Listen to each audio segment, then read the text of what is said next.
Good evening. This is Andy Stevens with my Module 11, Gifts in Schools for EDL 854, School Finance. Let's start this evening by taking a look at gifts for students. When providing gifts to students, text recommends following these guidelines. First and foremost, if you are using a gift as an incentive for a fundraising event, that is okay. However, you can only give gifts to those students who actually participate in the fundraiser. Additionally, if you're going to purchase any gifts, they must be purchased and provided by the group of students that participated in the fundraiser. So, for example, I'm the lead DECA advisor at our high school. And so if my DECA chapter participated in a fundraiser, which we do frequently throughout the year, any sort of gifts given to students should be provided by the DECA fundraiser for DECA students, not for students in other student groups like FBLA or Key Club or National Honor Society. And then additionally, any sort of gifts that are not related to a fundraiser should not benefit one group over another. For example, in our text, it talks about how one class of students would get happy birthday pencils, but not other classes.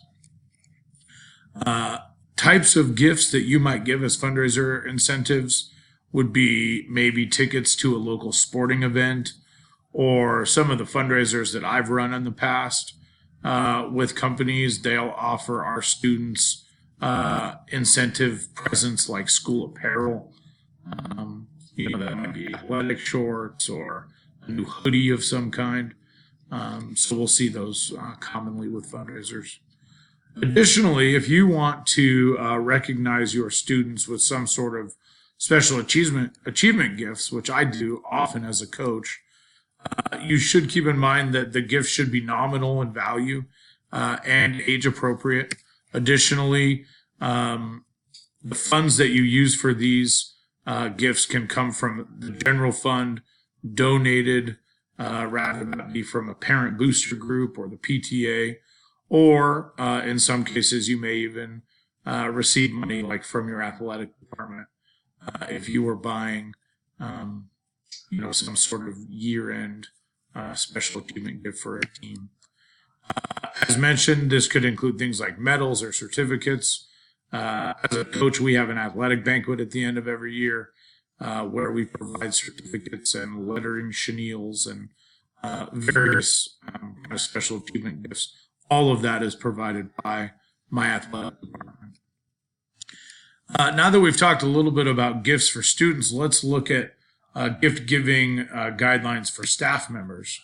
When we're talking about giving gifts to staff members, our text recommends that all of these guidelines that are followed are set and followed by a committee, not one individual, but rather by a committee within the school. Our text broke gifts for staff members down into three areas. The first are what they call special occasion gifts. Special occasion gifts are gifts that are given to a staff member from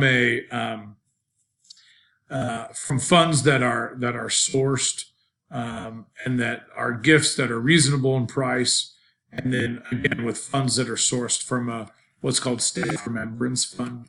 Staff Remembrance Fund is basically a fund that is set up locally at a site and is used to recognize things like a new baby or a wedding, or unfortunately if there's a death in the family. And again, these funds are collected either by asking staff to pay some sort of annual due, or at my site, we have what we call the SaberCat Fund, which is a fund that is funded strictly by staff donations that we then use to provide gifts to staff members for various reasons. If a staff member participates in a fundraiser, they are allowed to receive incentive gifts, very much like what we just talked about with student fundraising incentive gifts, should be nominal in nature and should only be given to a staff member if they participate in the fundraiser, or they are the direct supervisor of said fundraiser. And then lastly, as an administrator, which we're all hoping to be in this program someday, if you're going to provide all staff gifts, like in my school, everybody gets a brand new phosphor-rich t-shirt at the beginning of the year. Or I know some schools do small, tokens of appreciation during Teacher Appreciation Week.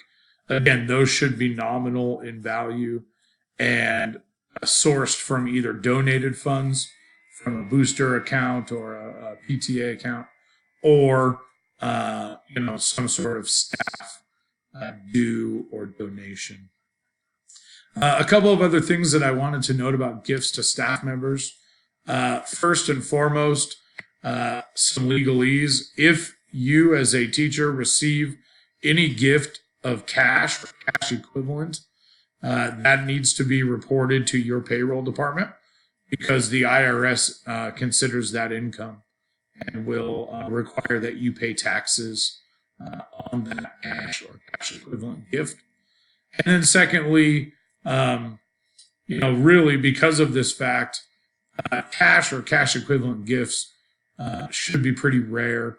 And in fact, in my district here in Colorado, we are not allowed to receive any sort of cash or cash equivalent gift of any kind. So I mentioned that SaberCat fund earlier. Those dollars are used to provide meals. That's the most common gift that we give, rather than again be for a new baby or a death in the family, or obviously a staff wedding present that might be given. So again, all of this information today is sourced from our textbook that we've been using throughout this class so far. So that's all from me tonight. Hope everybody had a great Monday, and we'll look forward to talking to you guys again soon. Good night.